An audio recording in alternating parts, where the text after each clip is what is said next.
Hello everyone, কেমন আছো সবাই? নিশ্চয়ই অনেক ভালো আছো, সুস্থ আছো। আজকে তোমাদের সাথে আমি নতুন একটা টপিক নিয়ে চলে এসেছি। বলো তো কি? স্ক্রিনে তোমরা দেখতেই পাচ্ছ, এটা হচ্ছে একটা প্যাক, এটা চুলের প্যাক। এটা আমি হেনা প্যাক তৈরি করেছি একেবারে প্রাকৃতিক উপায়ে। তো আমি এতে কি কি দিয়ে নিয়েছি তার জন্য তোমাদের পুরো ভিডিওটা দেখতে হবে। ভালো লাগলে অবশ্যই একটা কমেন্টস করবে, লাইক করবে। দেখো, আমি এই যে চা সুন্দর করে জ্বালিয়ে যে যেটা লিকার তৈরি করে নিয়েছি। এবার এখানে একটা ছাঁকনি নিয়েছি, একটা বাটি নিয়েছি। এবার আমি ঢেলে দেব। দেখো, হচ্ছে লিকার, বুঝতে পারছো দেখলে। আর এটা আমি এই যে থেকে নিয়ে নিয়েছি। এটার সাথে আমি মেহেদি পাতা বেটে এর সাথে প্যাক তৈরি করব। তো যখন রেডি করব তখন আবার ফিরে আসছি। এটা জবা ফুল আছে, এটা রক্ত জবা। এটাকে এখানে রেখে নিলাম। গাছ থেকে যে পাতাগুলোকে পেড়ে নিয়ে এসেছিলাম, দেখো পাতাগুলোকে আমি সুন্দর করে ধুয়ে নিচ্ছি। আর ধুয়ে নেওয়ার পরে এটাতে জল বা পানি ঝরিয়ে নিব। আর এই যে একটা জিনিস, এই জিনিসটাকে কে চিনো? এটা হচ্ছে অ্যালোভেরার ডাটা। তো এটার ভিতর থেকে যে সাদা যে অংশটা, এই অংশটা নিব। নিয়ে আমি আজকে এর সাথে আর হচ্ছে খুদকুষ্টে বা খুদকুশে বলে, বা অনেকে ভৃঙ্গরাজ বলে, সেই পাতাটা নিব।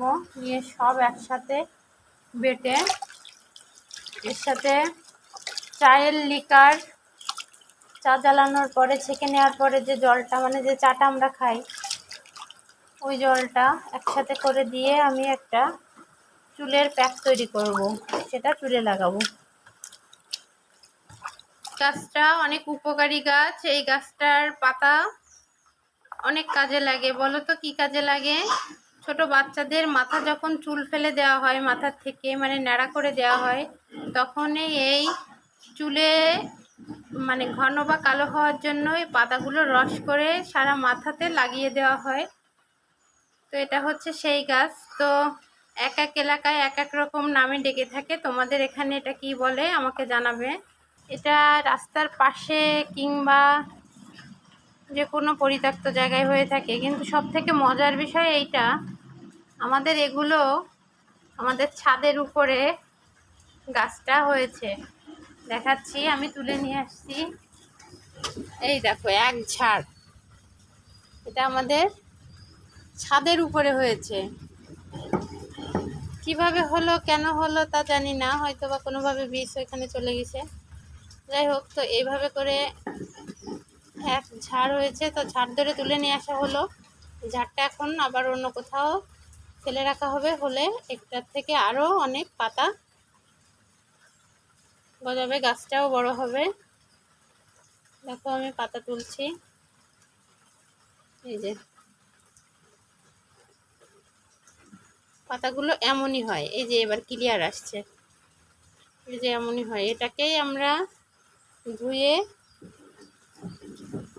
তারপর মেহেদির সাথে বেটে দিব, তাহলে আরও বেশি কালো হবে। এই যে আমাদের কিছুটা বাটা হয়ে গেছে, আর এই শিলনোড়া দিয়ে বাটা চলছে। একটা প্যাক তৈরি করা অনেক কষ্টের, অনেক কিছু দরকার, অনেক কষ্ট করতে হয়। আর তারপরে যে আমি ঝুড়িতে জবা ফুল নিয়ে যে ধুয়ে রেখেছি, আর এখানে মেহেদি পাতাগুলো ধুয়ে রেখেছি, এগুলো সব বাটা হবে, তারপরে প্যাক তৈরি হবে।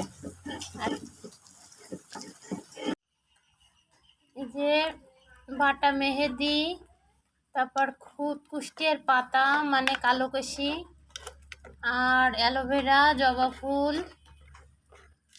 চায়ের লিকার, সব কিছু এতে দিয়ে নিয়েছি। এবার এর ভিতর দিয়ে দেব কিছুটা আমন্ড অয়েল।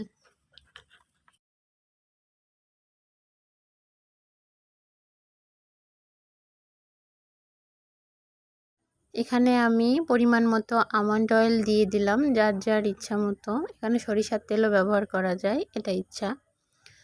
তো আমি প্যাকটা তৈরি করে নিয়েছি, আমার প্যাক রেডি।